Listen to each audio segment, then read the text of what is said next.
आहे नॉर्वेमधील बर्गन या शहरामध्ये. दुपारचे 2 वाजले आहेत. थंडी खूप जास्त आहे. टेम्परेचर जवळपास -8 डिग्री आहे. कारण हे नॉर्वे कंट्री आपल्या नॉर्थ पोलच्या जवळपास आहे. आणि मी चाललो आहे काही भाजीपाला घेण्यासाठी. तुम्ही येथील रस्त्यांची स्वच्छता बघू शकता. आणि आता पाहिलेली तुम्ही हे छोट्या सायकली तुम्ही कुठल्या तरी मूवीमध्ये बघितल्या असतील तर ते मला नक्की कमेंटमध्ये सांगा.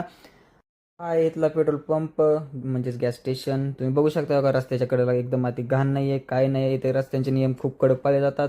पब्लिक ट्रान्सपोर्टला इथे जास्त महत्त्व दिले जाते. आणि जास्तीत जास्त लोक इथे पब्लिक ट्रान्सपोर्टचा वापर करून जसे बसेस वगैरे यातून फिरतात.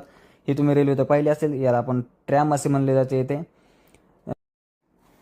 आणि आपण आलेलो आहे भाजीपाला घ्यायला या दुकानामध्ये. तुम्ही बघू शकता कशा प्रकारचे दरवाजे ऑटोमॅटिक दरवाजे आहे असतात इथे. आपण घेऊया ट्रॉली घेऊन आपण जाऊया भाजीपाल्याच्या सेक्शनमध्ये. येथील तुम्ही बघू शकता वेगवेगळ्या भाज्या, फळभाज्या, फ्रूट्स वगैरे. आपण आता घेऊया काय आपल्याला घ्यायचं टोमॅटोची किंमत तुम्ही बघू शकता. करन्सी नॉकनुसार 56 रुपये म्हणजेच इंडियन करन्सीनुसार 504 रुपये किलो. बापरे, 504 रुपये किलो. बघा कशी पॅकेजिंग वगैरे कसं असतं.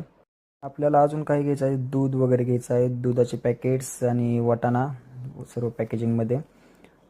दुधाचे पॅकेट्स आपण घेऊ. आणि आपल्याला अजून घ्यायची आहे कोथिंबीरची गड्डी बघा तुम्ही केवढी आहे. 17 रुपये नॉक म्हणजेच इंडियन करन्सीनुसार 153 रुपयाला. केवढी छोटी गड्डी आहे बघा. 157 रुपयाला आपण घेऊयात ती.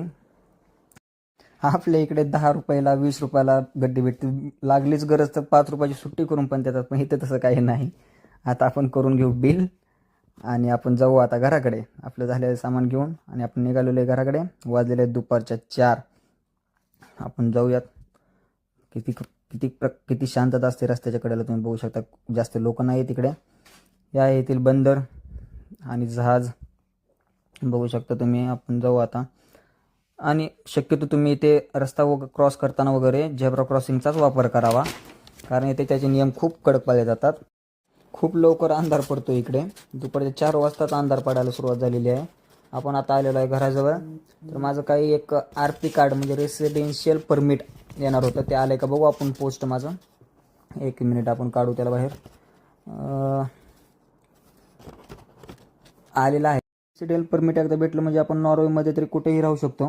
हे पोलीस व्हेरिफिकेशन करून आल्यानंतर मला हे भेटलं होतं. तर आता आपण आलेलो आहे. तर आपण भेटू नेक्स्ट ब्लॉगमध्ये. आता मी जातो घराकडे. चला बाय बाय. आवडल्यास नक्की लाईक करा. बाय.